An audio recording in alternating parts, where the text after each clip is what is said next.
SpaceX is quietly solving the biggest problem with Starlink, and it has nothing to do with rockets. If you are stuck dealing with dead zones and buffering screens, a truly global internet probably still feels like science fiction.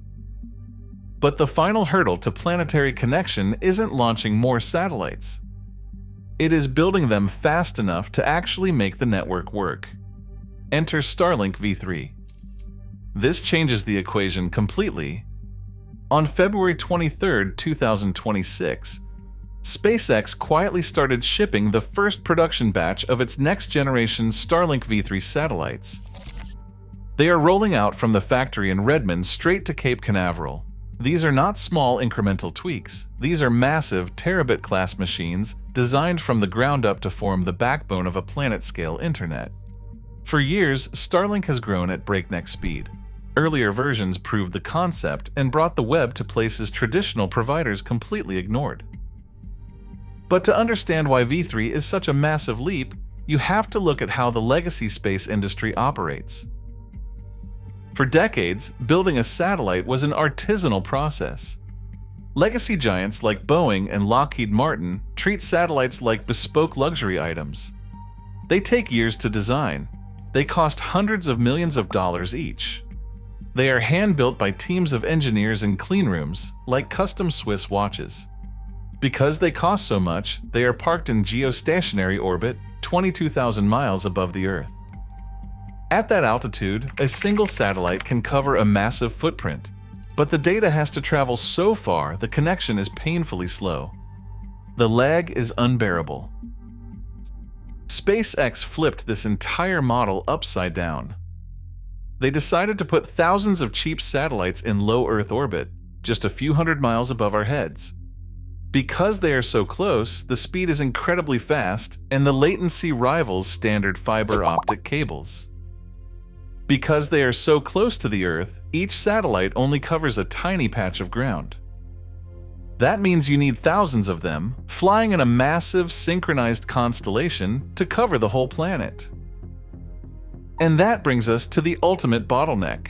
The V1 and V2 satellites were groundbreaking, but they had strict limits. They were relatively small, and they had limited power.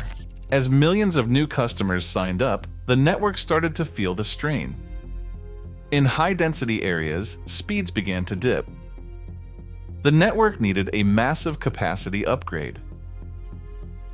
Starlink V3 shatters those limits. Each V3 satellite is heavier, larger, and vastly more capable than anything SpaceX has flown before. Let's break down the hardware upgrades because they are staggering.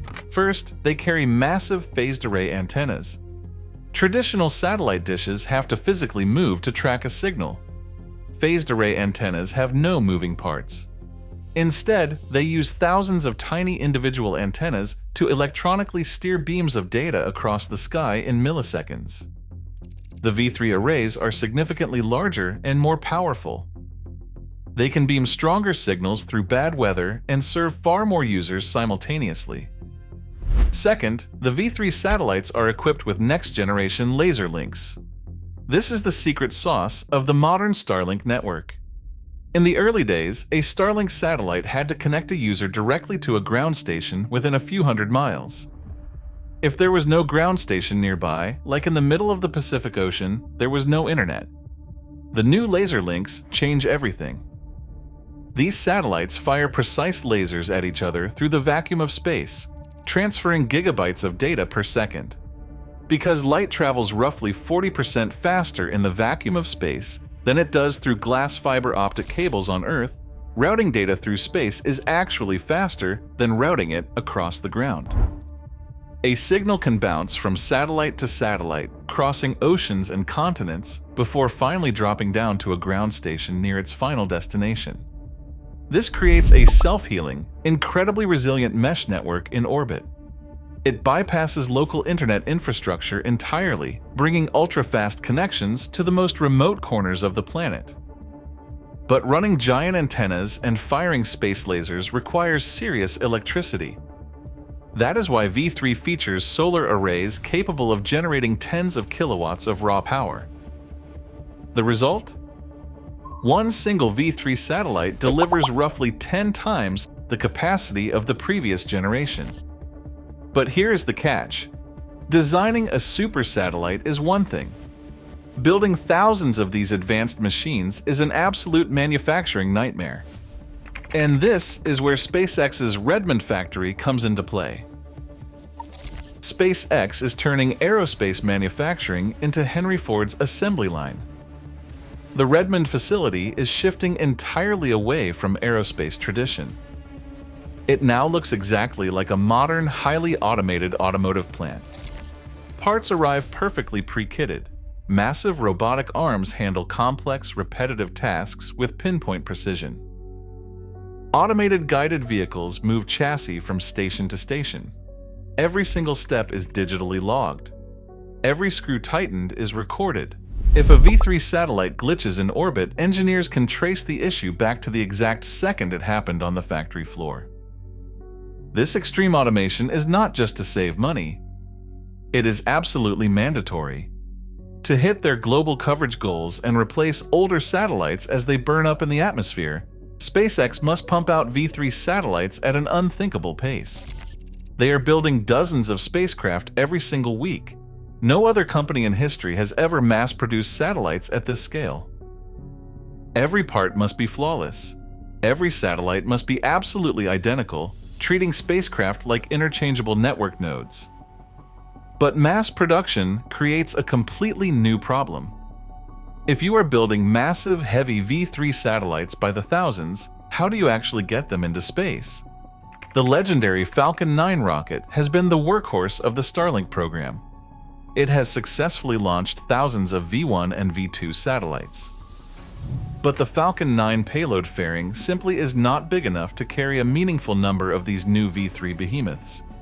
If SpaceX relied entirely on Falcon 9, the launch costs would skyrocket, and the deployment would take decades. And this is where Starship enters the chat.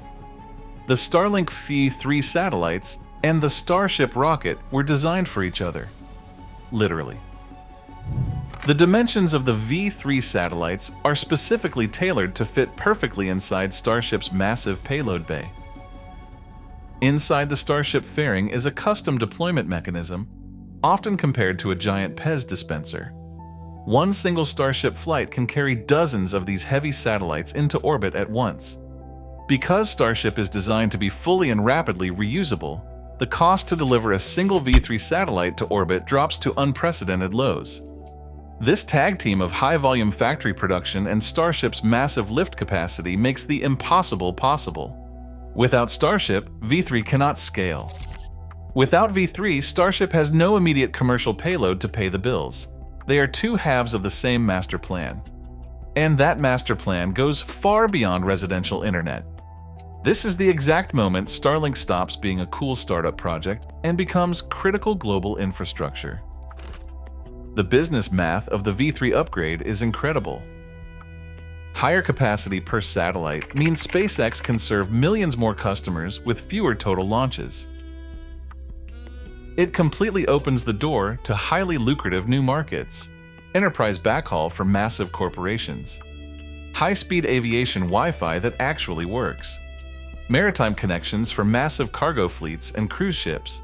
There is even the rollout of direct-to-cell technology, allowing regular smartphones to connect directly to Starlink satellites when they are out of range of normal cell towers. Eliminating dead zones globally is a trillion-dollar industry, and for SpaceX, dominating this industry is just a stepping stone. Elon Musk has been incredibly clear about the ultimate goal of Starlink. It is an economic engine. The profits generated by this planet-scale internet network are what will fund the development of the Mars colonization program.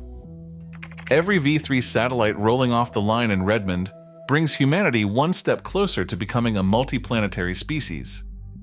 But none of this matters if the factory line fails. Mass-producing highly reliable space hardware is still the hardest challenge in the aerospace industry. There are thousands of points of failure. But SpaceX has a habit of doing the impossible. They went from zero to landing orbital rockets on ocean drone ships in just a few years. They captured the global commercial launch market. The V3 production ramp is their next ultimate test. If they pull this off, Starlink won't just be the best satellite internet on Earth. It will be the foundation for a truly global, low-latency web that reaches every corner of our planet, and eventually extends into the solar system itself. The factory is running. The first V3 batches are heading to the launch pad. The Starships are fueling up at Starbase. How fast can SpaceX make this science fiction future a reality? We are about to find out. If you want to follow SpaceX's incredible journey to build a planetary internet and reach Mars, make sure to subscribe and turn on notifications.